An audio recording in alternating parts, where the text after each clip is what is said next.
শহরে ছড়িয়ে পড়েছে এক ভয়ানক গ্যাং, যাদের টার্গেট কোনো সাধারণ মানুষ নয়, বরং তারা টার্গেট করছিল আজকের সমাজের আপডেট জেনারেশনকেই। অভিনব পদ্ধতিতে চাকরি দেওয়ার নাম করে সমাজের শিক্ষিত বেকার চাকরি প্রার্থীদের কাছ থেকে হাতিয়ে নিচ্ছিল লাখ লাখ টাকা। বিষয়টা সাইবার সেলের নজরে পড়লে এই তদন্তভার গিয়ে পড়ে দুই মেধাবী টেম্পোরারি অফিসারের কাছে। এরপর তাদের সাথে বুদ্ধির খেলা শুরু হয় সেই গ্যাংয়ের। শেষ পর্যন্ত কি তারা সেই অপরাধীদের ধরতে পেরেছিল, নাকি বুদ্ধির খেলায় প্রতারকরাই বেশি দক্ষ? এই সব কিছু জানাতে আজ হাজির হয়ে গেলাম অপারেশন জাভা মুভির এক্সপ্লেনেশন নিয়ে। তো চলো আর প্যাচাল না বাড়িয়ে শুরু করা যাক আজকের মুভি এক্সপ্লেনেশন।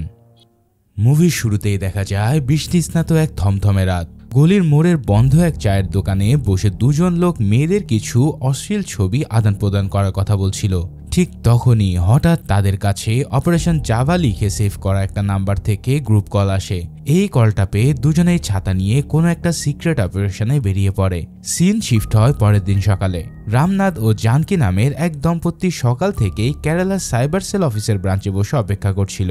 আসলে রামনাথের স্ত্রী জানকীর একটা আপত্তিকর ভিডিও সোশ্যাল মিডিয়াতে ভাইরাল হয়েছে। কেউ একজন জানকীর চেহারা বসিয়ে এডিট করে ভিডিওটা আপলোড করেছে। রামনাথরা সেই জন্যই সাহায্য চাইতে এখানে এসেছে। কিছুক্ষণ পর ব্রাঞ্চের প্রধান প্রতাপ তাদেরকে ভিতরে ডেকে পাঠায়। প্রতাপ রামনাথকে বলে, জানকীর ভিডিওটা ফেক, সেটা তুমিও জানো, আমিও জানি, কিন্তু এটা প্রমাণ করার জন্য আমাদের স্ট্রং ফরেন্সিক প্রুফ দরকার। আমি সবকিছু দেখছি, তারপর তোমাকে জানাবো। রামনাথরা সেদিনের মতন সেখান থেকে চলে যায়। বেলা বাড়তেই সাইবার সেলের কাজের প্রেসার বাড়তে শুরু করে। কারো হয়তো নিজের মেয়ের পার্সোনাল ভিডিও নিয়ে সমস্যা, কিংবা কারোর এটিএম এর টাকা স্ক্যাম হয়ে যাচ্ছে। পুরো অফিসটা বিভিন্ন সোশ্যাল সমস্যার সমাধানে ব্যস্ত। এরই মাঝে অ্যান্থনি ও বিনয় নামের দুই ছেলে আসে পুরনো এক ক্লোজ কেস রিওপেনের আবদার নিয়ে। এটা শুনে জুনিয়র অফিসার বসিত তাদেরকে কড়া ভাষাতে সেখান থেকে চলে যেতে বলে, কিন্তু তারা অফিসার প্রতাপের সাথে দেখা করতে চায়। প্রতাপ তাদেরকে কেবিনে ডাকলে বিনয় বলে তারা প্রেমাম মুভির পাইরেসি নিয়ে কথা বলতে এসেছে। প্রতাপ বলে এই কেস তো আনসলভ ভাবে ক্লোজ করা হয়েছিল। আসলে প্রেমাম মুভির রিলিজ ডেট ছিল 29 মে, তবে কেউ একজন সেই মুভি 28 তারিখ রাত 2টোয় তামিল রকার্স নামের একটা পাইরেটেড ওয়েবসাইটে আপলোড করে দেয়, যার ফলে রিলিজের আগেই এই মুভিটা সবার হাতে পৌঁছে যায়। ওই দিনই পুলিশ এক সিডি আউটলেটের প্রিন্ট সিজ করে দোকানদারের মাধ্যমে সেই এজেন্টকেও অ্যারেস্ট করে যে এই প্রিন্ট সাপ্লাই করেছিল। সেই এজেন্টের মাধ্যমে তারা আবার তামিল রকার্স গ্রুপের অ্যাডমিনকেও গ্রেফতার করতে সক্ষম হয়। কিন্তু সবাইকে প্রশ্ন করেও ইনভেস্টিগেশন চালিয়ে একটাই উত্তর জানা যায় যে মুভিটা তামিল রকার্সে নিউজিল্যান্ড থেকে কেউ একজন আপলোড করেছে। এখন নিউজিল্যান্ডে পাইরেসি কোনো ক্রাইম নয়, তাই সেই আসামিকেও গ্রেফতার করা সম্ভব হয়নি। এর জন্য এই কেসটা অনেক আগে ক্লোজ করা হয়েছে। সবটা শুনে অ্যান্থনি ও বিনয় বলে, স্যার, মুভি তামিল রকার্সে আপলোডের আগে ইউটরেন্ট নামের একটা ওয়েবসাইটে আপলোড করা হয়। দুটো কপিতেই সেন্সর বোর্ডের ওয়াটারমার্ক ছিল। বিটেক করার সময় আমরা এই প্রজেক্টের উপরে কাজ করেছি। এটাকে মেটা ডাটা অ্যানালাইসিস বলে। এর মাধ্যমে মুভির আপলোড সময়, কতক্ষণ বসে আপলোড করা হয়েছে, সব কিছু জানা যায়। ওই মুভির সব ফাইল মিলে মোট 6টা ফাইল আপলোড করা হয়েছে, যার সাইজ ছিল 960 MB। মুভিটা আপলোড করতে 110 মিনিট সময় লেগেছে। তার মানে 14 Mbps স্পিডে ফাইল আপলোড করলেই কেবল 110 মিনিটে সেটা সম্পূর্ণভাবে আপলোড করা সম্ভব। এখন কেরালার নেটওয়ার্ক স্পিডও 14 Mbps, তাই মুভিটা হয়তো কেরালা থেকে আপলোড করা হয়েছে। তাদের এসব কথা শুনে প্রতাপ দ্রুত তার টিমে একটা মিটিং ডাকে। মিটিংয়ে বিনয় ও অ্যান্থনি আবারও সবাইকে সবটা খুলে বলে। তাছাড়া আরও জানায় সেই মুভি আপলোডের সময় আপলোডার ভুল করে একটা ব্ল্যাঙ্ক ফাইলও আপলোড করে ফেলেছিল। এখন ওই ফাইল অ্যানালাইসিস করলে একটা কালো কুকুরের প্রোফাইল দেওয়া লোকের আইডি পাওয়া যায়। এছাড়াও তার আইডির নাম দেওয়া আছে বাবুরাজ। এখন বাবুরাজ নিশ্চয়ই এই পাইরেসির সাথে কোনো না কোনোভাবে জড়িত আছে, কিন্তু প্রশ্ন হলো এত বাবুরাজের মধ্যে এই বাবুরাজ কোথায় পাওয়া যাবে? এর জন্যই অ্যান্থনি প্রস্তাব দেয় যে তারা শুধু সেন্সর বোর্ডের সাথে কানেক্টেড এমন বাবুরাজকে খুঁজে বের করবে, তাহলে কাজটা সহজ হয়ে যাবে। সেই মতে সকল সেন্সর বোর্ডের লিস্ট ঘাটাঘাটি শুরু করা হয়, আর অনেক কষ্টে তারা ইন্ডাস্ট্রির সাথে যুক্ত এমন 7 জন বাবুরাজকে খুঁজে বের করে, যাদের মধ্যে মাত্র 3 জনই কাজে অ্যাক্টিভ ছিল। আর এদের মধ্যেকার একজন বাবুরাজের ব্যাংক স্টেটমেন্ট ঘাটলে দেখা যায় যে প্রেমাম মুভির রিলিজের দিন এক প্রডিউসার তার ব্যাংক অ্যাকাউন্টে 1.5 লাখ টাকা ট্রান্সফার করেছে। এর জন্যই সেদিন তারা সেই বাবুরাজের অফিসে রেড দেয়। কিন্তু অনেক ইনভেস্টিগেশন করার পরেও সেই বাবুরাজের কাছে কোনো ধরনের প্রমাণ পাওয়া যায় না। এই ঘটনায় বশির অনেক রেগে গিয়ে বলে, এভাবে ভুলভাল মানুষের পিছনে সময় নষ্ট করলে আমাদের ডিপার্টমেন্টের নাম খারাপ হবে। তাছাড়া সে এখানে অ্যান্থনি ও বিনয়ের সাথে অনেক খারাপ ব্যবহার করে, যার ফলে তারাও বেশ হতাশ হয়ে যায়। রাতে তারা দুজনেই বিষণ্ণ মন নিয়ে বাবুরাজের অ্যাকাউন্টটা ফেসবুকে সার্চ করে, আর সেখানে তারা সেম কুকুরের প্রোফাইল সমেত এক বাবুরাজের অ্যাকাউন্ট খুঁজে পায়। বাবুরাজের অ্যাকাউন্ট ঘাটাঘাটি করে তারা জানতে পারে যে বাবুরাজ কাজারকড়ি নামের এক স্থানের বাস ড্রাইভার। তারা রাতেই কাজারকড়ির উদ্দেশ্যে বেরিয়ে পড়ে। সকালে তারা বাস স্টেশনের এক রিসিপশনিস্টের কাছ থেকে বাবুরাজ সম্পর্কে জানতে চাইলে রিসিপশনিস্ট জানায় বাবুরাজ আপাতত ডিউটিতে আছে, 1 ঘন্টার মধ্যে সে এখানে এসে পৌঁছাবে। সেই মতে অ্যান্থনি ও বিনয় বাবুরাজের জন্য অপেক্ষা করে। কিছুক্ষণ পর সে আসতেই তারা তার কাছে গিয়ে জিজ্ঞাসাবাদ করতে থাকে। বাবুরাজ মুভি পাইরেসি তো দূরে থাক, টাচ ফোন কিভাবে চালাতে হয় সেটাও জানে না। সে জানায়, আমি একটা বাটন ফোন চালাই স্যার, আপনারা কিসের কথা বলছেন আমি কিছুই বুঝছি না। তখন বিনয় ফোনে সেই ফেসবুকের প্রোফাইলটা বের করে দেখালে বাবুরাজ বলে, এই প্রোফাইল আমার না, কিন্তু এই কুকুরটাকে আমি চিনি, এটা আমাদের টমি। বারকালামে আমার সিসিলি নামের একজন দিদি আছে, আর তারই কুকুর এটা। আমাদের সম্পত্তি নিয়ে ঝামেলা হওয়ার কারণে আমি অনেকদিন যাবত দিদির বাড়িতে যাইনি, তবে আমার একটা ভাগ্নেও আছে, ও সব সময় ফোন আর ইন্টারনেট নিয়ে পড়ে থাকে, হয়তো সে আপনাদের কিছু একটা বলতে পারবে। এই সব শুনে বিনয় আর অ্যান্থনি প্রতাপদের টিম নিয়ে সেদিন রাতে বারকালামে গিয়ে পৌঁছায়। এরপর সিসিলির ছেলে জেমিকে নিয়ে একটু ভয় দেখাতে জিজ্ঞেস করে যে জেমি মুভি আপলোড করেছে কিনা। বোকা জিমি কিছু না বুঝে বলে সে এটা করেছে। এবার বশির গিয়ে জিমির ল্যাপটপ নিয়ে আসে চেক করার জন্য। জিমির ল্যাপটপের পাসওয়ার্ড জানতে চাইলে এবার সে বেশ ঘাবড়ে যায়। এরপর অনেক চিন্তা ভাবনা করে বলে পাসওয়ার্ড 1234। দেখেছো কাণ্ড, যে নিজের ল্যাপটপে একটা স্ট্রং পাসওয়ার্ড দিতে জানে না, সে নাকি ইন্ডাস্ট্রির সার্ভার হ্যাক করে মুভি চুরি করে নিজের সাইটে আপলোড করেছে। আর প্রতাপরা তো সাথে সাথেই বুঝে যায় এটা এই বলো জিমির কাজ নয়, নিশ্চয়ই এর পিছনে অন্য কারো হাত রয়েছে। প্রথমে তারা জিমিকে একটু ভয় দেখায়। এরপর প্রতাপদের সাথে থাকা অফিসার জয় জিমিকে এক পাশে নিয়ে খুব শান্তভাবে বলে, আমরা জানি এই কাজটা তুমি করনি, তুমি সত্যি করে বলো এই ফাইল কোথায় পেয়েছো, নয়তো এত ছোট বয়সে তোমাকে জেলে যেতে হবে। জিমি এমনিতেই অনেক ঘাবড়ে ছিল, এবার সে ভয় পেয়ে বলে দেয় যে এই ফাইলটা নাকি তার গার্লফ্রেন্ড অঞ্জলির কাছ থেকে সে পেয়েছে। পরের দিন সকালে প্রতাপরা জিমিকে নিয়ে অঞ্জলির বাসার সামনে যায়। অঞ্জলি স্কুলে যাওয়ার জন্য বের হতেই তারা তার পিছু নিতে শুরু করে। এক পর্যায়ে খুব বুদ্ধিমত্তার সাথে বিনয় ও অ্যান্থনি জিমির ফোন থেকে সেই অঞ্জলিকে মেসেজ করে তাদের ভ্যানে উঠিয়ে নেয়। এরপর তারা অঞ্জলিকে জিজ্ঞেস করে যে রিলিজ হওয়ার আগে সে এই ফাইল কোথায় পেয়েছে। অঞ্জলি তো কিছুই বলতে চায় না, যার ফলে প্রতাপরা অঞ্জলিকে তার প্যারেন্টসদের ডাকার ভয় দেখায়। এরপর ভয়ে অঞ্জলি কাঁদতে শুরু করে, আর জিমি বলে অঞ্জলি অনেক ভালো মেয়ে, প্লিজ ওকে কাঁদাবেন না স্যার, মানে নিব্বার প্রেম আর কি। এখন অঞ্জলি কাঁদতে কাঁদতে বলে এই ফাইল তার লাভারের কাছ থেকে পেয়েছে, কিন্তু অঞ্জলির লাভার তো জিমি। জিমি বলে আমি এই ফাইল তোমাকে তো দেইনি, কিন্তু অঞ্জলি এখানে বলে জিমি তো আমার শুধু জাস্ট টাইম পাস, আমি সত্যিকারের যাকে ভালোবাসি ওর নাম আখিলেশ। আখিলেশ সেন্সর বোর্ডের সিস্টেম অপারেটর। এই কথা শুনে জিমি বেচারা তো শোকে কাতর হয়ে যায়। এদিকে প্রতাপরা অঞ্জলির কাছ থেকে ঠিকানা নিয়ে আখিলেশের কাছে পৌঁছায়। আখিলেশকে ধরে তারা কানের নিচে দুটো দিতেই সে স্বীকার করে নেয় যে সেন্সর বোর্ডে কাজ করার সময় সে এই ফাইলটাই চুরি করেছিল।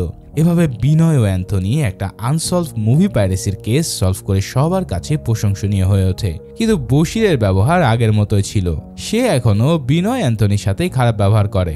বেচারা বিনয় আর অ্যান্থনির কাছে চুপচাপ সহ্য করা ছাড়া আর কোনো উপায়ও ছিল না। তারা দুজনেই ছোটবেলায় বাংলা মিডিয়ামে পড়াশোনা করেছে বলে তারা ইংলিশে খুব কাঁচা। ভালো মার্ক ও দক্ষতার সত্ত্বেও শুধুমাত্র ইংলিশই খারাপ বলে একের পর এক ভাই তারা ফেল করে এখন বেকার হয়ে ঘুরছে। এদিকে অ্যান্থনির গার্লফ্রেন্ড আনফানসো তাকে বিয়ে করার জন্য প্রেসার দিতে থাকে। অ্যান্থনি কোথাও সেটেল না হয়ে এই মুহূর্তে বিয়েটা করতে চাইছিল না, যেই কারণে ধীরে ধীরে আলফানসোর সাথে তার বেশ দূরত্ব তৈরি হয়ে যায়। যাই হোক, রাতে প্রতাপ ও জয় স্যার এসে অ্যান্থনি ও বিনয়কে দুটো ঘড়ি গিফট করে। তখন বিনয় বলে স্যার আমাদের এসব গিফটের দরকার নেই, যদি এখানে কোনো জব পাওয়া যেত তাহলে আমাদের জন্য ভালো হতো। তখন প্রতাপ বলে সাইবার সেলে জব পাওয়া কিছুটা কঠিন, প্রথমে পিএসসি এক্সাম দিতে হবে, এরপর পুলিশ ট্রেনিং নিতে হবে, তোমরা বরং পিএসসি ট্রাই করো। জবে অ্যান্থনি জানায় এইসব আমাদের দিয়ে হবে না স্যার, কিন্তু তবুও প্রতাপ তাদের চেষ্টা করতে বলে সেখান থেকে চলে যায়। পরবর্তীতে অ্যান্থনি আসে তার গার্লফ্রেন্ড আনফাসোর সাথে দেখা করতে। আলফ্রান্সো এখানে অ্যান্থনিকে জানায় যে আয়ারল্যান্ডের সুপারনোভা হসপিটালে তার নার্সের চাকরি হয়েছে, মাসিক বেতন প্রায় 2 লক্ষ টাকা। সে এই চাকরিটা হাতছাড়া করতে চায় না। এখন অ্যান্থনির খারাপ লাগলেও সে আলফান্সোকে তার যা ভালো মনে হয় তাই করতে বলে। জবে সে আবারও অ্যান্থনিকে কোনো একটা জব খুঁজে দ্রুত তার বাবার সাথে গিয়ে দেখা করতে বলে, কিন্তু সে জানায় সে তো অনেক চেষ্টা করছে, জব না হলে তারই বা কি করার আছে। এই সব শুনে আলফান্সো রেগে গিয়ে বলে, তুমি কেমন চেষ্টা করছো? সারাদিন বন্ধুদের সাথে আড্ডা দিয়ে বেড়ানো আর এখানে সেখানে ঘোরাঘুরি করা, এই সবই কি তোমার চেষ্টা? অ্যান্থনিরও এবার রাগ হয়ে যায়, তাই কথা কাটাকাটির এক পর্যায়ে আলফান্সো তাকে একটা চর মেরে সেখান থেকে বেরিয়ে পড়ে। সিন শিফট হয় 1 মাস পর। রামনাথ ও জানকি আবারও তাদের কেস নিয়ে এসআই প্রতাপের কাছে আসে। প্রতাপ এবার এখানে জানায় যে আইটি স্পেশালিস্টদের রিপোর্ট অনুযায়ী ভিডিওটা ফেক নয়, এই ভিডিওতে আসলে তোমার বউ জানকিই ছিল। রামনাথ বলে, এটা কখনোই সম্ভব না স্যার, আমি আমার ওয়াইফকে ভালো করেই চিনি। বসির পাশ থেকে বলে, রামনাথ তো প্রায় সবসময় নেশায় ডুবে থাকে, হয়তো এই সময় জানকি কারোর সাথে মাস্তি করেছে। শুধু শুধু এই ব্যাপারটা নিয়ে বারবার সাইবার সেলে এসে তাদেরকে উত্ত্যক্ত না করলেই ভালো হয়। এই কথা শুনে রামনাথ রেগে গিয়ে বশিরের কলার চেপে ধরে বলে, 25 বছরের সংসারে আমার যখন সবচেয়ে খারাপ সময় চলছিল তখনও জানকি আমাকে ছেড়ে যায়নি, আর এখন একটা ফেক ভিডিওর জন্য আমরা এলাকায় মুখ দেখাতে পারছি না। আমাদের মেয়েটা বড় হয়েছে, সে লজ্জায় তার পিসির বাড়ি চলে গেছে। এই ঘটনা তো 7-8 মাস আগেই শুরু হয়েছে। আমার নিজের বন্ধুই সবার কাছে ভিডিওটা ছড়িয়ে দিয়েছে, কিন্তু আপনারা এখন কিছুই করতে পারেননি। যে যাই বলুক না কেন, আমি জানি আমার স্ত্রী ওঠা নয়, তাই আপনারা অন্তত এই বাজে কথাগুলো বলবেন না। এই সব কথা বলে রামনাথ ও জানকি সেখান থেকে কাঁদতে কাঁদতে বেরিয়ে আসে। রামনাথদের এভাবে বেরিয়ে যেতে দেখে অ্যান্থনি ও বিনয়ও দেখে ফেলে। তারা সাইবার সেলে এসেছিল কারণ এসআই প্রতাপ তাদের ডেকে পাঠিয়েছে। প্রতাপ অ্যান্থনিদেরকে বলে, কিছুদিন আগে আমাদের আইজি স্যারের সাথে একটা মিটিং হয়েছিল। সে সাইবার সেলকে টেকনিক্যালি আপগ্রেড করার জন্য কিছু টেম্পোরারি কর্মচারী নিয়োগ দিতে চাইছে, তাই আমরা চাই আমাদের ব্রাঞ্চে তোমরা দুজন জয়েন করো। বেতন যদিও মাত্র 10,000, তবে স্কিল ভালো হলে তোমরা সহজেই এগিয়ে যেতে পারবে। এখন নিজেদের বেকার জীবনে 10,000 টাকা চাকরিও অ্যান্থনি ও বিনয়ের জন্য অনেক কিছু, তাই তারা সাথে সাথে রাজি হয়ে যায়। পরের দিন সকালে অ্যান্থনি ও বিনয় ফর্মাল ড্রেস পরে বাইক নিয়ে খুব ভাবের সাথে অফিসে আসে। এসআই জয় তাদের দুজনকে তাদের ডেস্ক দেখিয়ে দেয় এবং সবার সাথে পরিচয় করায়। অ্যান্থনিদের জয়নিং এ সবাই বেশ খুশি থাকলেও বশির কেমন যেন একটু বিরক্ত হয়। সেদিন সব কাজ বুঝে নিয়ে পরের দিন থেকে তারা অফিসের কাজ হ্যান্ডেল করতে শুরু করে। বিনয়ের কাছে এক লোক আসে 5,000 টাকা চুরির একটা কেস নিয়ে। এদিকে অ্যান্থনির কাছে এক বৃদ্ধ লোক এসে খুব রাগ দেখিয়ে বলে, তোমরা থাকতে শহরে এত চোর হয় কিভাবে? গত 8 ঘন্টায় আমার 60,000 টাকা গায়েব হয়ে গেছে। যে করেই হোক আমাকে এই টাকা ফেরত এনে দিতেই হবে তোমাদের। এই সব বলে লোকটা যেখানে চিৎকার চেঁচামেচি করলে অ্যান্থনি তাকে জয় স্যারের কাছে নিয়ে যায়। জয় লোকটাকে শান্ত করে জিজ্ঞেস করে সমস্যাটা কি। জয়ের লোকটা জানায় সে যখন অফিস থেকে বাড়ি ফিরছিল তখন এক মেয়ে তাকে কল করে বলে যে তার কার্ডের ভ্যালিডিটি নাকি শেষ হয়ে গেছে। এখন কার্ডটা রিনিউ করতে হলে তার ফোনে পাঠানো ওটিপি নাম্বারটা মেয়েকে জানাতে হবে। সে নাকি সেই একই কাজ করেছে, কিন্তু এরপর থেকেই তার অ্যাকাউন্ট থেকে 60,000 টাকা গায়েব হয়ে যায়। এখন জয় এসব কথা শুনে বলে, আপনার তো সতর্ক থাকা উচিত ছিল, এভাবে ওটিপি কেউ কাউকে কি শেয়ার করে? তবে লোকটা বলে, আমার ওটিপি আমি যাকে ইচ্ছা তাকে শেয়ার করব, আপনার কি? আপনি আমার টাকা উদ্ধার করে দিন ব্যাস। এখন এতক্ষণ অ্যান্থনি তো অনেক ধৈর্য সংযম রাখলেও লোকটার কথা শুনে তার মেজাজ খারাপ হয়। এবার জয় তার কাছে যে জিজ্ঞেস করে তার নাম কি এবং সে কোথায় কাজ করে, তখন লোকটা জানায় তার নাম বালাচন্দ্র আর সে নাকি SBI ব্যাংকের ম্যানেজার। এই কথা শুনে তো অ্যান্থনি সহ সবাই পুরোই শকড হয়ে পড়ে। আরে এত বড় একটা ব্যাংকের ম্যানেজার যে কিনা লক্ষ কোটি টাকা তত্ত্বাবধান করে, সে নিজের ফোনের ওটিপি শেয়ার করে স্ক্যামড হয়ে বসে আছে।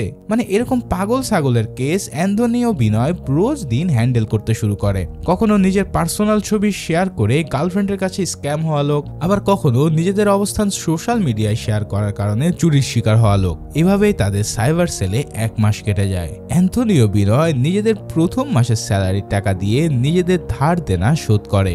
ধার দেনা শোধ করে পরিবারের সাথে একটু শপিংও করে নেয়। একদিন সকালে বিনয় অফিসে এসে জয়দের এমন কারোর সাথে কথা বলতে দেখে যা দেখে সে অবাক হয়ে যায়। সাথে সাথেই সে অ্যান্থনিকে কল করে বসে। এবার অ্যান্থনি অফিসে এসে দেখে আলফ্রান্সো ও তার বাবা কোনো সাইবার স্ক্যামের শিকার হয়ে সাইবার সেলে এসেছে। আলফ্রান্সো এখানে জানায় আয়ারল্যান্ডের সুপারনোভা হসপিটাল থেকে এক নার্স চাকরির কথা বলে তার কাছ থেকে ধাপে ধাপে 2,75,000 টাকা হাতিয়ে নিয়েছে। প্রথমে একজন তামিল মহিলা তাকে কল করে এই জব অফার করে। এরপর সে তার কাছে সব ডকুমেন্টস নিয়ে একটা বিদেশি লোকের সাথে তার ইন্টারভিউ ফিক্স করে। এখন ইন্টারভিউ ভালো হওয়ার পর তারা তাকে ফেক অফার লেটারও পাঠায়। এরপর তার কাছে যখন সবকিছু ভরসাযোগ্য মনে হয় তখন সে ফর্ম ফিল আপের জন্য তাদের অ্যাকাউন্টে $1500 সেন্ড করে বসে। এরপর মেডিকেল টেস্ট ও ডকুমেন্ট ফিক্সিং এর জন্য আরো 27,000 টাকা সে পাঠায়। তারপর অফার লেটার আসলে ভিসা ক্লিয়ারেন্স ও পাসপোর্টের কথা বলে আরো বেশি টাকা আদায় করা হয়। এভাবে টাকা দেওয়ার পর থেকেই তাদের phone number O account number বন্ধ পাওয়া যায়। এই সবটা শুনে জয় অ্যান্থনিকে ওই অ্যাকাউন্টটা ট্রেস করতে বলে। অ্যান্থনিকে সেখানে দেখে তো আলফ্রান্সো পুরো হতভম্ব হয়ে যায়। কিছুক্ষণ পর সে অ্যান্থনির কাছে এসে রিকোয়েস্ট করে যেন অ্যান্থনি তাদের সাহায্য করে। তখন বসির এসে আবার আলফ্রান্সো তার বাবার সামনে অ্যান্থনিকে অনেক অপমান করতে থাকে। অ্যান্থনির এবার বেশ রাগ উঠে যায়। তবে এরই মাঝে এসআই প্রতাপ তাদেরকে তার ক্যাবিনে ডেকে পাঠায়। সে অ্যান্থনিকে জিজ্ঞেস করে আলফ্রান্সো তার বন্ধু হয় কিনা। অ্যান্থনি চুপ করে থাকলে বিনয় বলে, বন্ধু না স্যার, প্রাক্তন ছিল। ভালোই হয়েছে ওই মেয়ের সাথে স্ক্যাম হয়ে। জব পেতে সে অ্যান্থনিকে ছেড়ে দিয়েছিল আর এখন সে নিজেই স্ক্যাম হয়ে বসে আছে। এই সবটা শুনে প্রতাপ কেসটা অ্যান্থনি ও বিনয়কেই সলভ করতে বলে। যাই হোক, অ্যান্থনিরা তো সাথে সাথেই এই কেস নিয়ে ইনভেস্টিগেশন শুরু করে দেয়। ইনভেস্টিগেশনের দরুন তারা জানতে পারে যে শুধু আলফ্রান্সো নয়, কেরালা, চেন্নাই, তামিলনাড়ুর অনেক স্টেটেই অনেকের সাথে এই স্ক্যাম হয়েছে। তারা ইন্টারনেট ঘেটে এমন কয়েকজনের ঠিকানা বের করে তাদের সাথে যোগাযোগ করে। তবে তাদের প্রত্যেকের সাথে ভিন্ন ভিন্ন মানুষ স্ক্যাম করেছিল, যার ফলে অনেক কষ্টে তারা কৃষ্ণাবনী নামের এক লোককে বের করে যার সাথে আলফ্রান্সো যোগাযোগ করা সেই তামিল মহিলারই যোগাযোগ ছিল। কৃষ্ণবাণী ও আলফ্রান্সোর সকল তথ্য ঘাটাঘাটি করে তারা জানতে পারে যে রিসেন্ট যতগুলো মানুষের সাথে স্ক্যাম হয়েছে তার মধ্যে 9 জন এপ্রিলের মাঝামাঝি কোচি গিয়েছিল বিভিন্ন কাজে এবং তারা সবাই প্লুটো মলে চেক করেছিল। তার মানে এই স্ক্যামারদের সাথে প্লুটো মলে নিশ্চয়ই কোনো কানেকশন আছে। তাই অ্যান্থনি ও বিনয় সেদিন প্লুটো মলে গিয়ে এদিক সেদিক ইনভেস্টিগেশন চালাতে থাকে। এরই মাঝে তাদের চোখ পড়ে যায় একটা লটারি কন্টেস্টের দিকে। এই লাকি কন্টেস্টে অংশগ্রহণ করতে হলে একজন ব্যক্তিকে তার নাম, ঠিকানা, ইমেল ও ফোন নাম্বার দিয়ে একটা ফর্ম পূরণ করতে হয়। এই তথ্যটুকুই একজন ব্যক্তির সাথে স্ক্যাম করার জন্য যথেষ্ট। অ্যান্থনিরা সাথে সাথেই আলফ্রান্সো, কৃষ্ণাবাণী সহ স্ক্যাম হওয়া বাকিদের কল করে জানতে পারে যে তারা সবাইও এই লাকি কন্টেস্টে ফর্ম পূরণ করেছিল। তার মানে বোঝা যায় এখান থেকে তথ্য নিয়ে তাদের সাথে স্ক্যাম করা হয়েছে। তারা এবার এই কন্টেস্টের কোঅর্ডিনেটরের সাথে কথা বলে বিভিন্ন বাহানায় এই ফর্মগুলো কোথায় যায় সেই তথ্য বের করার চেষ্টা করে, কিন্তু শপিং মলের লোকেরা কিছু তো বলেই না, উল্টো তাদের সেখান থেকে বের করে দেয়। এখন অ্যান্থনিরা সেখানে থাকা একটা স্টাফকে ধরে পুলিশের ভয় দেখালে ছেলেটা বলে, আমি কিছু জানি না স্যার। প্রত্যেক রবিবার একটা লাল কালারের ভ্যান এসে এই ফর্মগুলো নিয়ে যায়। সৌভাগ্যবশত সেদিনও রবিবার ছিল। অ্যান্থনিরা পার্কিং এ লুকিয়ে সেই লাল ভ্যানের অপেক্ষা করতে থাকে। দুপুরের দিকে লাল ভ্যানটা এসে গোপনে ফর্মগুলো সেখান থেকে নিয়ে চলে যায়। অ্যান্থনিরাও এবার সেই ভ্যানটাকে পিছু করতে করতে একটা সিক্রেট অফিসে পৌঁছায়। এরপর তারা দেখতে পায় সেখানে থাকা সকলেই সেই ফর্মগুলোর তথ্যগুলো কম্পিউটারে উঠিয়ে একত্রিত করছে আর কোথাও একটা পাঠানোর চেষ্টা করছে। তারা গোপনে এই সব কিছুর ভিডিও ও ছবি ধারণ করতে থাকে। তখনই হঠাৎ অফিসের সামনে এক স্টাফ তাদের দেখে ফেলে, কিন্তু সৌভাগ্যবশত সেই স্টাফ ছিল অ্যান্থনিদের কলেজ ফ্রেন্ড সানু। সানু অ্যান্থনিদের জিজ্ঞেস করে তারা এখানে কি করছে। যবে সে জানায় বিনয়ের মামা একটা ডাটা এন্ট্রির অফিস খুলতে চায়, তাই এই অফিসের কাজ কি এবং লাভ কতটুকু হয় সেটা দেখতেই তারা এখানে এসেছে। তখন সোনু বলে, যদি অফিসের 50% শেয়ার দাও তবে আমি সবটা বলতে পারি। এবার অ্যান্থনি না বলে, আচ্ছা ঠিক আছে দিলাম। তারপর সোনু বলতে থাকে, আমরা যদি কারো কাছ থেকে তার নাম, ফোন নাম্বার, অ্যাড্রেস, ইমেল জোগাড় করতে পারি তাহলে জন প্রতি আমরা 4 টাকা করে পাই। যদি ব্যাংক অ্যাকাউন্ট নাম্বার ও প্যান নাম্বার জোগাড় করে দিতে পারি তাহলে তার বিনিময়ে পাই 8 টাকা। এই তথ্য আমরা বিভিন্ন shopping mall, hospital, office, builder, school, বিভিন্ন এজেন্সি থেকে সংগ্রহ করে আনি। এরপর ডাটাগুলোকে কম্পিউটারে এন্ট্রি করে বিভিন্ন কর্পোরেট অফিসে পাঠানো হয়। কিন্তু কিছুদিন যাবৎ আমরা অন্য এক ঠিকানায় পাঠাচ্ছি কারণ এখানে প্রফিট বেশি। অ্যান্থনিরা এবার সেই ঠিকানা চাইলে সানু কোলামাডুর একটা অ্যাড্রেস দেয়। অ্যান্থনিরা কোলামাডু সম্পর্কে খোঁজ নিয়ে জানতে পারে যে চেন্নাইয়ের 40% সাইবার ক্রাইমই হয় এই কোলামাডুতে। আগে নাকি কোলামাডুর মানুষরা চুরি, ডাকাতি ও ছিনতাইয়ে সেরা ছিল। এই ধরনের অপরাধ হ্রাস করার জন্য সরকারিভাবে তাদের কোয়ার্টার ও শিক্ষা প্রদান করা হয়। শিক্ষিত হওয়ার পর তারা অপরাধ করা ছাড়েনি, বরং অপরাধের কৌশল বদলে আরও বেশি পাকাপোক্ত হয়েছে। এখন পরবর্তীতে অ্যান্থনিরা আলফ্রান্সোকে অফার লেটার পাঠানো সেই ওয়েবসাইটের আইপি অ্যাড্রেস চেক করে। প্রথমে তারা সেটা সুপারনোভা হসপিটালের সাইট মনে করলেও পরে জানতে পারে যে এই ওয়েবসাইটটা সম্পূর্ণ সুপারনোভা হসপিটালের ওয়েবসাইটের কপি। একটু অনুসন্ধান করে তারা আরও জানতে পারে যে এই ওয়েবসাইটটা গোডাডি নামক এক সার্ভার থেকে প্রথম ব্যবহার করা হয়েছে। সম্ভবত এটা ওয়েবসাইট যে তৈরি করেছে তার সার্ভার। আর তার কাছেই গেলে জানা যাবে যে এই ওয়েবসাইট সে কাকে দিয়েছে বা কে ব্যবহার করেছে। এর জন্য সেদিনই দেরি না করে অ্যান্থনিরা প্রতাপদের টিম নিয়ে সে ওয়েবসাইট ডিজাইনার অরবিন্দের ঠিকানায় চলে যায়। অ্যান্থনি ও বিনয় অরবিন্দকে বলে, আমাদের একটা ওয়েবসাইট দরকার, তুমি কি তৈরি করে দিতে পারবে? উত্তরে অরবিন্দ হ্যাঁ জানালে অ্যান্থনি বলে, কিন্তু একটা সমস্যা হচ্ছে, আমরা চাই না এই ওয়েবসাইটের আইপি অ্যাড্রেস কেউ ট্র্যাক করতে পারুক। এটা শুনে অরবিন্দ ঘাবড়ে যায়। তারপর সে বলে, এই ইল্লিগাল কাজ আমি করতে পারবো না। কিন্তু অ্যান্থনিরা তাকে 40,000 টাকা লোভ দেখালে সে রাজি হয়ে যায়। এবার অরবিন্দ বলে, তোমাদের কেমন ওয়েবসাইট চাই? অ্যান্থনি বলে, হুবহু সুপারনোভা হসপিটালের মতন ওয়েবসাইট। এই কথা শুনে তো অরবিন্দের মনে সন্দেহ জেগে ওঠে। আর দ্রুত সে সেখান থেকে পালানোর চেষ্টা করে, কিন্তু কোনো কাজই হয় না, কারণ সামনে দাঁড়িয়ে আছে প্রতাপের পুরো টিম। এবার অরবিন্দকে ধরে দুঘা দিতেই সে বলে দেয় যে এই ওয়েবসাইট সে সিম্বান নামের এক লোকের জন্য তৈরি করেছিল। সিম্বান কোলামারুর সবচেয়ে বড় ফ্রড। মানুষের পার্সোনাল ভিডিও পর্ন সাইটে আপলোড করার জন্য তার উপর 20টারও বেশি কেস রয়েছে, কিন্তু পুলিশ সিম্বানের কিছুই করতে পারেনি, কারণ সিম্বানের উপরে রয়েছে মাইকেল ও মাইকেলের স্ত্রী জয়ার হাত। মাইকেল অনেক বেশি বুদ্ধিমান, সব প্ল্যান সে নিজেই করে, সিম্বান আর জয়া শুধু তা এক্সিকিউট করে। তাছাড়া তাদের লোকাল গুন্ডা পান্ডা আর গ্যাংও আছে। এক কথায় কোলামারু থেকে তাদের গ্রেফতার করা এক প্রকার অসম্ভব। যাক, মাইকেল যেহেতু সবকিছুর মাস্টার মাইন্ড, তাই সবটা শুনে প্রতাপ তাকে গ্রেফতার করার একটা প্ল্যান করে। প্ল্যান অনুযায়ী অ্যান্থনি অরবিন্দের মাধ্যমে সিম্বানের সাথে দেখা করে এবং সিম্বানকে বলে যে সে এমসি ব্যাংকে চাকরি করে। এমসি ব্যাংকের প্রত্যেকটা অ্যাকাউন্ট থেকে 1 লাখ টাকা করে প্রায় 100 কোটি টাকা চুরি করে আজ সে বিদেশে পালিয়ে যাবে। কিন্তু সমস্যা হচ্ছে, এত টাকা সে দেশের কোনো অ্যাকাউন্টে রাখতে পারবে না, অথবা ক্যাশ করে নিয়েও যেতে পারবে না। তাই সিম্বানরা যাতে তাকে টাকাটা ট্রান্সফার করতে সাহায্য করে, এর বিনিময়ে সে সিম্বানদের 50% শেয়ার দেবে। এত টাকার কথা শুনে সিম্বান সাথে সাথেই ইমপ্রেসড হয়ে যায়। তাই আর সে কথা না বাড়িয়ে অ্যান্থনিকে মাইকেলের কাছে নিয়ে আসে। মাইকেল ছিল অনেক বেশি চালাক। সে অ্যান্থনির সাথে কথা বলতে বলতে বাইরে আসতে নোটিস করে অ্যান্থনি বারবার তার পকেটের দিকে হাত দিচ্ছে, যার কারণে সে তার পকেট থেকে ফোন বের করতেই দেখে অ্যান্থনি গ্রুপ কলে রয়েছে। তাই সাথে সাথে সে বুঝে যায় অ্যান্থনি আসলে পুলিশের লোক। ফলে অ্যান্থনি ধরা পড়তেই বিনয় মাইকেলের দিকে একটা বোতল ছুঁড়ে মারে। এই সুযোগে অ্যান্থনি মাইকেলের হাত থেকে ফোন নিয়ে দৌড়াতে থাকে। সাথে সাথে কলোনির সব গুন্ডারা তাদের ধাওয়া শুরু করে। আর এদিকে মাইকেল যায় বিনয়কে ধরতে। বিনয় কোনো রকম মাইকেলকে নিয়ে তাদের ভ্যানের কাছে পৌঁছে যায় আর পিছন থেকে বসির এসে মাইকেলকে ধাক্কা দিয়ে ভ্যানে তুলে ফেলে। তারা তাদের মিশন কমপ্লিট করেই ফেলেছিল, কিন্তু সমস্যা হচ্ছে অ্যান্থনি তখনও গাড়িতে ফেরেনি। বসির প্রতাপকে বলে, স্যার গাড়ি স্টার্ট দিন, নয়তো আমরা সবাই এদের হাতে মারা যাব।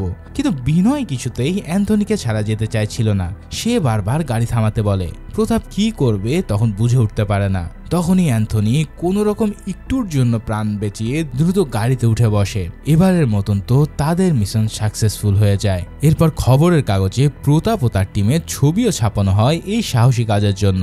যদিও তাদের মধ্যে অ্যান্থনি ও বিনয় ছিল না, কারণ তারা তো টেম্পোরারি অফিসার। তবুও অ্যান্থনি ও বিনয় বেশ খুশি ছিল। পরের দিন রাতে বিনয় যায় জানকীর মেয়ের কাছে।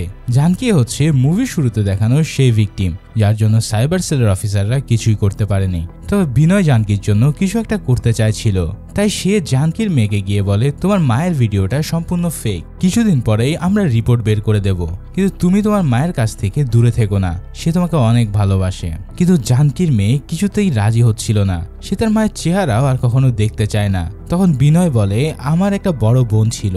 এক কলেজের ট্রিপের সময় এক ছেলে তার ওয়াশরুমে ক্যামেরা লাগিয়ে আমার বোন সহ আরো কিছু মেয়ের ভিডিও ধারণ করে। তখন স্মার্টফোন ছিল না, তবুও আমার বোনের ভিডিওটা ভাইরাল হয়ে যায়। এই লজ্জায় আমার বোন একদিন আত্মহত্যা করে বসে। আমি আমার বোনের আত্মহত্যা করার আগে তাকে দোষী মনে করতাম, কিন্তু সে চলে যাওয়ার পর বুঝতে পেরেছি যে আমাদের থেকে কত হাজার গুণ বেশি কষ্ট ও অপমান সে সহ্য করেছে। এই সব কিছু শুনে জানকির মেয়ে তার ভুল বুঝতে পেরে কান্নায় ভেঙে পড়ে। এদিকে অ্যান্থনি খুব ফুরফুরা মনে তার গার্লফ্রেন্ডের সাথে দেখা করতে যায়। সে ভেবেছিল আলফ্রান্সো হয়তো তাদের সম্পর্কে ঠিক করার জন্য ডেকে পাঠিয়েছে, কিন্তু স্বার্থপর আলফ্রান্সো বলে আমার বাবা আমার জন্য বিয়ে ঠিক করেছে, ছেলে কানাডা থাকে, আর আমার বাবা চায় না কোনো টেম্পোরারি জব করা ছেলের সাথে আমাকে বিয়ে দিতে। এই সব শুনে তার মনটা ভেঙে টুকরো টুকরো হয়ে যায়। সে মন খারাপ করে অফিসে ফিরে আসে। অফিসে আসতেই বসির আবারও ছোটখাটো বিষয় নিয়ে তাকে বাজেভাবে অপমান করতে থাকে।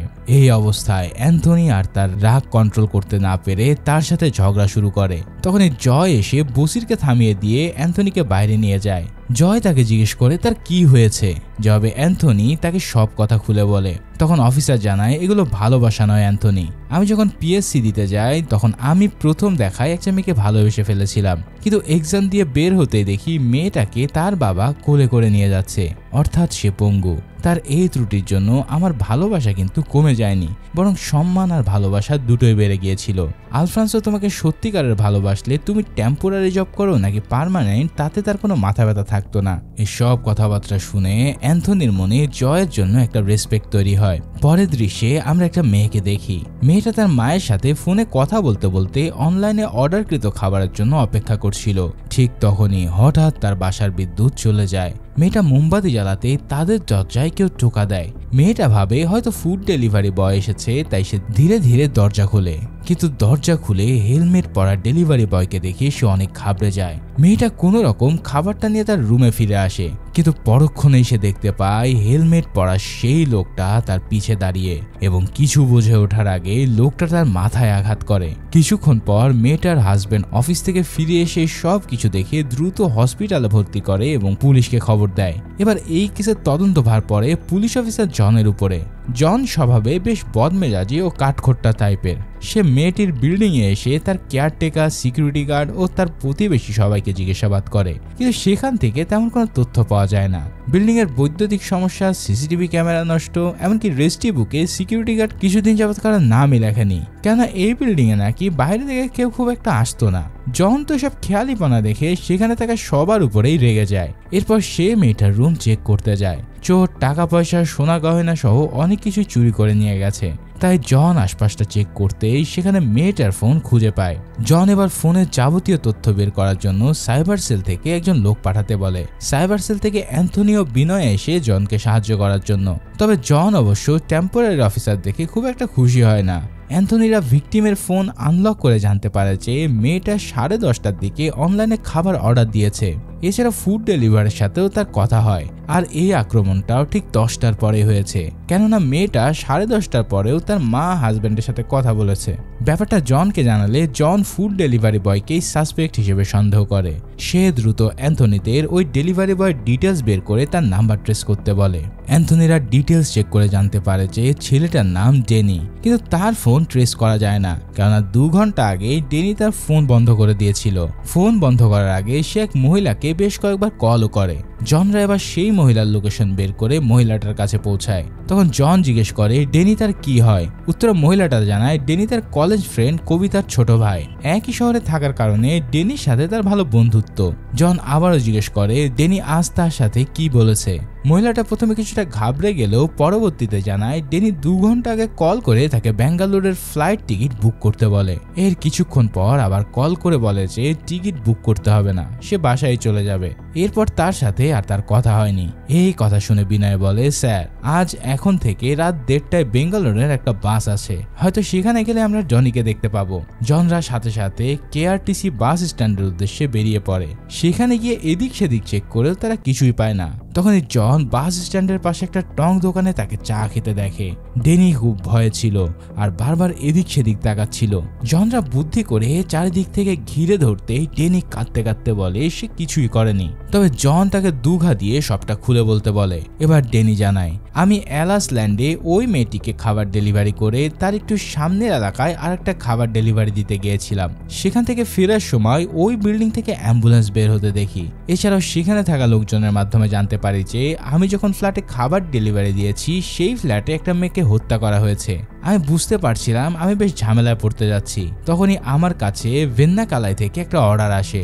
যেই অ্যাড্রেস থেকে অর্ডারটা আসে সেটা ছিল এক বৃদ্ধ দম্পতির অ্যাড্রেস। আমি প্রায় সময় তাদের খাবার ডেলিভারি করতে সেখানে যেতাম, তাই আমি আর অর্ডারটা ডিনাই করিনি। জিন্নাত হোটেল থেকে খাবার নিয়ে আমি ভেন্নাকালাই সেই দম্পতির বাড়িতে যাই। তবে সেখানে গিয়ে যা দেখি তাতে আমার হুশ উড়ে যায়। আমি যাবার আগেই কেউ ওই দম্পতিকে খুন করে রেখে গেছে। আমি বুঝতে পারি যে কেউ হয়তো আমাকে ফাঁসানোর চেষ্টা করছে আর এই দায়ভার আমার উপরে পড়বে। তাই আমি বেঙ্গালুরে পালিয়ে যাওয়ার জন্য রওনা হয়েছিলাম। এখন ডেনির মুখের এই কথাগুলো শুনে জনরা ডেনিকে নিয়ে সেই দম্পতির বাড়িতে যায়। সেখানে গিয়ে তারা সত্যি সত্যি তাদের লাশ দেখে অবাক হয়। এক অফিসার এসে জানায় এটাও চুরির কেস, কেউ এই দম্পতিকে মেরে তাদের টাকা পয়সা সহ সব লুট করে নিয়ে গেছে। জনের মনে হয় ড্যানি হয়তো এসব করেছে, কিন্তু বাঁচার জন্য এখন মিথ্যে বলছে। তবে অ্যান্থনিদের মনে হয় ড্যানি সত্য বলছে। তাই তারা রাত 10:30টায় অ্যালাস ল্যান্ড ও 11:30টায় ভেন্নাকালায়ে অ্যাক্টিভ ছিল এমন একটা নাম্বার খুঁজে বের করে। এভাবেই নাম্বার খুঁজে দেখতে পায় নাম্বারটি ছিল কবিতা ডেভিড নামের একজনের। অ্যান্থনিদের ধারণা সেই খুনি। এবার ব্যাপারটা গিয়ে জনকে জানালে জন প্রথমে টিটকেরি করে অ্যান্থনিদের। এরপর কিছু একটা মনে হতেই ডেনির ফোনে সেই কবিতা ডেভিডের নাম্বারটি ডায়াল করে। দেখা যায় ডেনির ফোনের নাম্বারটি কবিতা লিখে সেভ করা। এবার জন ডেনিকে থাপ্পড় মেরে বলে তুই আর তোর বোন মিলে এসব করছিস তাই না? কিন্তু ডেনি আবার কাঁদতে কাঁদতে জানায় আমি কিছুই জানি না। জনরা এবার তাকে নিয়ে তার বোনের বাড়িতে যায়। এখানে কবিতাকে গর্ভবতী দেখে জনরা বুঝতে পারে যে এই কাজ তার পক্ষে করা সম্ভব নয়। তাই সে জিজ্ঞেস করে যে তার ফোন কোথায়। জবাবে কবিতা জানায় আমার ফোন বেশিরভাগ সময় আমার হাজবেন্ডের কাছে থাকে। তখনই তার হাজবেন্ড ডেভিড বাড়িতে ফিরলে জন তাকে জিজ্ঞেস করে সে এত রাতে কোথা থেকে এসেছে, এছাড়াও তার কাছে যে কবিতার ফোন আছে সেটা কোথায়। তখন ডেভিড বলে সে তার ভাই জ্যাককে বাস স্ট্যান্ডে ছাড়তে গিয়েছিল। তাছাড়াও জ্যাকের কাছে ফোন না থাকায় সে কয়েকদিন ধরে কবিতার ফোনটা ব্যবহার করছে। তার মানে জ্যাকই হয়তো এই সব কিছুর সাথে জড়িত। কিন্তু প্রশ্ন হলো সে কিভাবে জানলো যে ডেনি কোন বাড়িতে কখন খাবার ডেলিভারি দেয়। তখনই অ্যান্থনি আবারও ডেনির ফোন নিয়ে চেক করে জানতে পারে যে ডেনির ফোনে একটা স্পাই অ্যাপ ইনস্টল করা রয়েছে। এই অ্যাপের মাধ্যমে ডেনির ফোনের সকল তথ্য যে কেউ চাইলে অ্যাক্সেস করতে পারবে। তখন ডেনি জানায় জ্যাক কয়েকদিন আগেও তার সাথে দেখা করেছিল এবং সে যখন খাবার ডেলিভারি করতে যায় তখন তার ফোনও ঘাটাঘাটি করছিল। জনদের কাছে এবার সব কিছু ক্লিয়ার হয়ে যায়। তারা বুঝতে পারে এই সব কিছুর পিছনে জ্যাকেরই হাত রয়েছে। জ্যাকের বাস তখনও বেশি দূর যায়নি, তাই জনরা সাথে সাথে জ্যাককে অ্যারেস্ট করতে বেরিয়ে পড়ে। অ্যান্থনিরা বাসের কন্ট্রাক্টরের সাথে যোগাযোগ করে তখনই বাস থামাতে বলে এবং জ্যাকের ছবি দিয়ে তাকে আটকে রাখতে বলে। তবে জনরা যাওয়ার আগে জ্যাক বাস থেকে নেমে জঙ্গলের দিকে পালিয়ে যায়। জন, অ্যান্থনি ও বিনয় সহ বাকি অফিসাররা মিলে অনেক খোঁজাখুঁজির পর জঙ্গলের মধ্য থেকে জ্যাককে গ্রেফতার করতে সক্ষম হয়। এই মিশনে বিনয় ও অ্যান্থনি কিছুটা আঘাতপ্রাপ্ত হয়, তবে শেষ পর্যন্ত অপরাধীদের ধরতে পেরে তারা যেন কিছুটা স্বস্তি পায়। এতক্ষণ যাবৎ বিনয়ীদের টেম্পোরারি অফিসার বলে ছোট করে আসা জনও তাদেরকে ধন্যবাদ জানায়, কেন আজ তারা না থাকলে পুলিশ আসল অপরাধী পর্যন্ত পৌঁছাতে পারত না। এদিকে প্রতাপদের কাছে সরকার থেকে সকল টেম্পোরারি অফিসারকে ছড়িয়ে ফেলার নির্দেশ আসে। এই খবরটা শুনে প্রতাপের মন ভীষণ খারাপ হয়ে যায়। সারা রাত ক্লান্তি ও ধকল শেষে হাতে মুখে ব্যান্ডেজ নিয়ে সকালবেলা অ্যান্থনি ও বিনয় অফিসে আসে। বিনয় ক্লান্তির হাসি হেসে বলে আজকের দিনটা তাদের একটা ছুটি দরকার, কিন্তু প্রতাপ ও জয়ের মুখ থেকে যেন কোনো কথাই বেরোচ্ছিল না। তারা দুজনের বুকে পাথর রেখে অ্যান্থনিদের সরকারের নির্দেশের কথা জানিয়ে দেয়। মুহূর্তেই অ্যান্থনি ও প্রতাপের আনন্দ ভরা মুখটা মলিন হয়ে যায়। তাদের এই অফিস ছেড়ে যেতে অনেক কষ্ট হচ্ছিল, তবুও অফিসের সবার সাথে শেষবারের মতো দেখা করে তারা অফিস থেকে বেরিয়ে আসে। আসার সময় সে অফিসের বাইরে জানকী আর রামানাথকে বসে থাকতে দেখে। তবে আজ তারা একা নয়, তাদের সাথে এসেছে তাদের মেয়েও। আর এটাই যেন বিনয়দের সার্থকতা। ঠিক এই সিনের মধ্যে দিয়ে এই মুভিটা এখানেই শেষ হয়।